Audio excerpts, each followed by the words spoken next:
Hey, my name's Adam Gerald, and in this lesson we're going to go over the 5 different ranges of weapon combat. First range is going to be projectile range.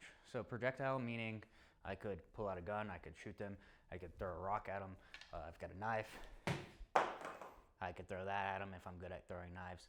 I personally am not. But this is projectile range. I can't actually hit them in any way, shape, or form unless I throw something or shoot something at them. So that's range number 1. Now, range number 2 is finger cut distance, right?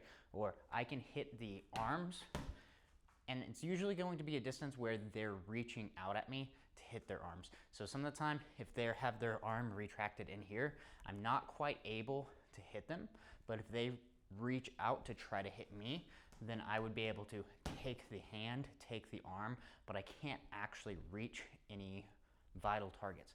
And now, one thing to know about range 2 and 3 is they actually change based on your weapon, right? So if I have a knife, my range 2 is here, but this, if I have a sword, is range 3, right? So we'll go into range 3 now. Range 3 is vitals, all right? So I can hit the torso or the head of my opponent, all right? 2, I can only hit arms, but I can't actually hit the torso or head or anything that would really cause somebody to die quickly or bleed out quickly. Yes, they could bleed out from a big gash in the arm, but they're much less likely to versus a body shot. So again, this would be range 3 for my sword, but again, for my knife is only range 2. So my knife range 2 is here, right? I can start going in and actually hitting vitals. Range 4, doesn't really matter which weapon system. You're probably better off using a smaller weapon like a knife though, rather than a sword. Range 4 would be standing grappling. All right, so this is, I'm in here clenched up. Maybe I'm grabbing him, maybe he's grabbing me, but we're standing, grappling, moving around, something of that sort. So we are clenched up while doing this. So it's not just I can hit and get back like a range 3 would be. I'm usually being grabbed onto or I'm grabbing onto them.